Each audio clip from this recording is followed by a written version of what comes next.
welcome back to That's It. So, as you know, I did a video about my journey, my husband and I, for us to conceive a child, or infertility. Hopefully, I'm saying it correctly. I'm sorry. Journey of getting pregnant. So I told you that I went to Quest to do blood, can't even speak, to do blood work, and then I had to wait until my husband get his blood work done, and then the doctor that we went to, Brown Fertility, will go over the results. But come to tell you guys, I went to intermedicine doctor because I just had this lingering cough for the last 3 weeks, and I was just so worried, like, why am I having this cough? And when I went there for the first time as a new patient, the PA doctor who um, examined me and everything, she saw the results that I had done at Quest. And I'm like, and then she said that she can go over it with me, but she can't go over everything because she's not a specialist. So she went over the lab work with me, and I have to say, because I needed some good news, because I did not have good news last month when I found out my diagnosis that I'm also the reason why my husband and I can't get pregnant, because the fibroids is blocking my blood supplies, that my right and left fallopian tubes are closed. So I was very shocked and very stunned by that news, and it was like being punched in the face 10 times. And when I got the news, I was just very devastated, very heartbroken. This been going on for, I don't know. I just had all these thoughts in my head, like, how long this been going on? Does this happen in my late 20s, my early 30s, my early 40s? Could have this been prevented? Could I have done more to get tests done, as far as like ultrasounds on my uterus and everything? All these questions was just, running around in my head. And, in those 2 years, because I had a test done in 2022, that if I knew, and this was my mindset, if I knew back then I would have took care of the matter a long time ago. Because I'm the type of person, I like to make things happen. I like to make things, get things done, excuse me, and I handle my business. That's just the type of person that I am. And I just feel like, things happen for a reason. My husband and I, we were not at a good place at that time. Maybe God blocked it. Maybe it was not time for us to have a children or bring a child in the world, because we were in a rocky state in our marriage at the time. I feel like everything happened for a reason, and God always has a reason for everything. He always has a plan. I know He didn't do this to hurt me intentionally. I never thought that. I never believed that. But I feel like His plan it's always for a reason. And at that time, when I was going through all this, I didn't realize it until I realize it now, because when you get this big news that I did, I just didn't care about anything. I was just so in shocked, so upset, and just asking myself why this situation is happening to me in particular.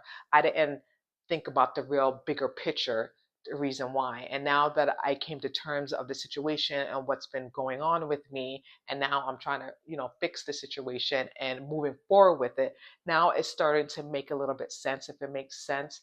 I'm starting to get a little bit of clarity that everything happens for a reason. So with that being said, she went over, the PA went over the blood work with me, the basics, that everything is good. They test for, STDs, herpes, gonorrhea, syphilis, all that stuff, which I do not have, thank God, because, I really take care of myself. Everything was good, thank God. So that was like good news to hear about that. Like, my antibodies were good, not detected. So I have good and I'm very open about this. I'm a very open book, so I'm sharing my results with you guys. So, like, my antibodies not detected, that's good. No evidence of anything. For chicken pox, for the measles, all that stuff. So I'm good. I have antibodies, which that's great. That's really awesome.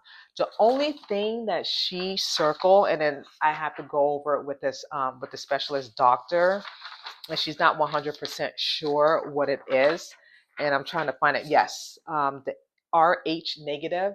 So what she was explaining to me with the RH negative, that when I do become pregnant, that I have to take this shot to protect my baby in the what you call it, in the, you would think I would know some of this stuff because I work in the medical field, but I don't work in the OBGYN. Um, I, I'm trying to, I can't even think of it right now, but basically it protects me and the baby that there won't be no complication, like the blood flow, the blood circulation that the baby will receive through me. I can't remember it's in the tip of my tongue, right on my head, and I can't remember, so forgive me. So she wants me to go over it with the doctor when we do see her again, once my husband get his blood results, to go over the the RH negative. But other than that, she said my blood work is good. She also, and finally, I know my blood type because I didn't know my blood type the longest. I did over 20 years ago or 30 years ago when I donated blood, but I didn't remember. So that's good that I'm O negative. I'm a universal donor, so I can help anyone who needs blood. Thank God for that, which I'm super happy about because I just love to give uh, a hand to anyone who needs blood, who needs to donate blood. So that's good that my blood that can help and save other people's lives. So I'm grateful for that. So there's light at the end of the tunnel. Just hearing some of this good news about this, and like my titer, it's no antibiotic detected. So it's good news. It's good news, which I'm happy and pleased about. And I thank God each and every day for this, because again, I was really down and out, you guys. Like it was just really bad. But my spirits are up. I'm very positive. I've been reading my scriptures and devotionals and praying and fasting and talking to God. And even though I want to get answers and ask him why this is happening and make sense of this, there's a reason for everything. And maybe I won't get the answers for it, and and only God knows, and He knows His plans. He knows what He's doing, and I just have to trust in that and have faith and keep moving and not stop. And that's exactly what I'm doing. I'm definitely not feeling sorry for myself. I'm in a higher, better spirit and a better headspace now. Now that I know what's going on with me and my body, and then we're going to find out with my husband as well, that we can move forward and take actions and take the necessary steps for us to become pregnant. So I did mention what's been going on, and then the non-procedure that I'm going to do once they get my husband sperm analogy and get that tested.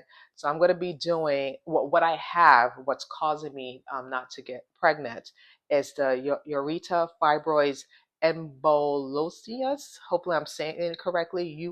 UFE is basically which involves blocking in the blood supply. So that's what's been happening. That's why I can't get pregnant, because the fibroids is blocking the blood supplies to my fallopian tubes, and that's why it can't pass, because the right and left are blocked. Not just one, both of them. So that's the issue, what we're having right now. And thank God that this is a non-surgical procedure, that it's not a major surgery. They're going to do some, I'm going to be wide awake because one of my friends told me she had this done before. So what she told me, and it could be different, I don't know how it is now. I'm going to be wide awake, but they're going to numb me, and they're going to do some type of laser to break up the fibroids and get rid of it, do whatever the machine, the ultrasound is going to do to get rid of the fibroids. I have to wait for a couple weeks to heal her and everything. And then the next step I'm hoping for, once that's clear, that we can start the IUI. And like I said, what the IUI is, because I didn't give a full explanation of the IUI, is the anoreta insemination, so IUI. So basically, they're going to extract my husband's sperm and put it in my wazoo. What they need to do, and that's what I want to do. I just don't want to waste any time and have like intercourse and for 6 months and wait. Like, my age is up there. I don't have time to waste. I'm hoping and praying that this procedure, non-invasive procedure, will work, and then we can just start the process with the IUI, and hopefully, with our fingers crossed, that we get pregnant right away. And if it doesn't work the first trial, then we try again.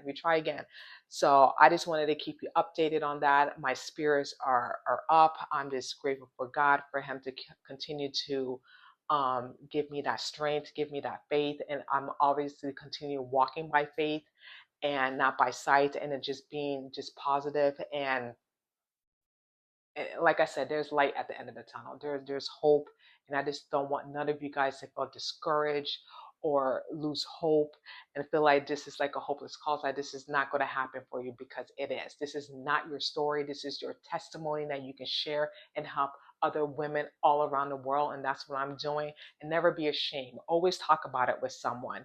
And sometimes it's hard to do because you don't. At that time, I was not in that right headspace to talk about it with my friends, or even though they were giving me comfort and praying over me and giving advice. But at that time, I was just not there. You know what I mean? For me, I needed to process this on my own and figure this out and just really comprehend, what's been going on and what's been happening to me. And that's one thing I don't want to do, is shut people out of my life, especially good, people that I've been friends for decades. It's good to talk about it with your friends and let your emotions out, and then let them know how you feel, and have them support you and be there for you and pray for you, that because that is super important, including your husband as well. So never shut anyone out. It's okay to take a step back and um to marinate, the news that got hit with you. Like same thing with me, that got hit last month with this news. I didn't want to receive any positive words or encouragement, because I was just in total shock um, of the results that was told to me. But now I'm better. I'm taking one day at a time. It's never easy. It's sometimes is a struggle, but I am continuing to run that race, and I'm continuing to, put a smile on my face. And I see little children everywhere, and it's just amazing, to see little kids. And I know one day that I will have my little, bundle of joy next to me, and then share it with you guys. And again, I just hope and pray this helps someone out there. What they're going through, you're not alone. Definitely do your research. I've been doing my research about, the IUI, the the UFE, the urethra fibroids emulation. I'm saying it, and let me pronounce this correctly. Emulation. Hopefully, I pronounced it correctly. Yeah, this tiny little particles it's in your urethra arteries. If you have it, fibroids is just a bitch. It is, and unfortunately it comes with age, and it's just the worst for us women to have that. And us women, we go through a lot, you guys. Men should count their lucky stars. The only thing they have to check out is their prostate, and get a physical. But us women, we go through a lot. We go through a lot with our bodies, and a lot of issues, and it's not fun. But that's what God created, and I just wanted to, guys, wanted to keep you updated of my journey. So, like I said, the next step is to have my husband get his test done with his semen, and we're going to schedule that next week. And after that, then we just have to have him get his blood work. Once we get the results of his blood work, then they're going to go over our results together. And then the next step is to see the doctor, who's going to do the non um, invasive procedure to remove the fibroids. And I just cannot wait to get that done. I'm very eager to get it done, but I just have to be patient, because everything is step by step, and then we just have to do things accordingly. And I just don't want to waste any time. I just wasted so much years of trying to get pregnant, my husband and I just want to get this ball started. But we're close. We're close. It's just like running a race. You just have to do things in order and step by step, and make sure everything is right. So those are the two things that we need to do. And then once they go over the results with us, and then I can schedule for the non-invasive procedure to remove my fibroids. So I'm looking forward to that, and get that done, and then start the IUI procedure. So I just want to say thank you so much for watching. That's it with Cheryl. If you do have comments, please share your comments. Please share it to me, your testimonies, and how you got through this, and what did you do in that situation. This is a safe space for everyone, for every woman out there that's going through this. You don't be ashamed. You're not alone. We're all here together to support each other, to lift each other up. And you can definitely, tell me your testimonies and share, because we all need to be with, be together one another, and to lift each other up when we're going through this tough, challenging times. And it's just not easy. And you have women who've been trying 8 years, 5 years. One of my good friends, she just told me last week that she's pregnant, and her and her husband have been trying for 5 years, and she got pregnant naturally. And I was just so happy for her. And she didn't want to tell me in the beginning because she knew my situation. She felt bad. And then I kind of knew something was off about her because she was not drinking. Because normally when we go out to eat, she drinks. And then she was just rubbing her belly and feeling nauseous. And then I asked her, "Are you pregnant?" And she said, "Yeah." I'm like, "Oh," I was just so happy. I gave her a hug and I'm like, "I'm so happy for you." And she didn't want to tell me right away, which I get and I understood because I was not in that mindset at that time to hear it. But now I'm just so happy for her and her husband that, they're going to become, they're pregnant. She has a daughter from a previous marriage and he has a son from a previous relationship. So now it's like a blended family and it's the first time for them together being pregnant. So I'm just super excited for her, and I just cannot wait to walk this journey with her and her pregnancy and everything. And yeah, so it's great news. It's good news, and I like hearing stuff like that. And now I can receive it, and I'm happy for her, no doubt. And I'm just full of joy and full of the moon for her. So I'm definitely going to continue to pray for her and her pregnancy because she's going through morning sickness right now, and she's tired. So I'm very happy for her. And I know that this will be me, my husband, and I, that I will share you guys the good news that I am pregnant. And I cannot wait to share that with you guys. And I just want to let you know that you're not alone. Continue to have faith and trust, continue to pray, continue to tell God your concerns and your problems. And again, also share with a family member or friends, anyone who's willing to listen. You can also talk to me. I am willing to listen to you and try to give you the best advice that I can. And again, you're not alone. You're not alone. And like I said, thank you so much for watching. If you really like this video, please like, share, and subscribe. I really appreciate you taking the time to listen to my story. And I'm going to continue giving you more clips and videos about my journey of my husband and I trying to become pregnant. And that's it. So thank you so much again for watching. That's it with Cheryl. And I will see you guys next time. Take care. Bye.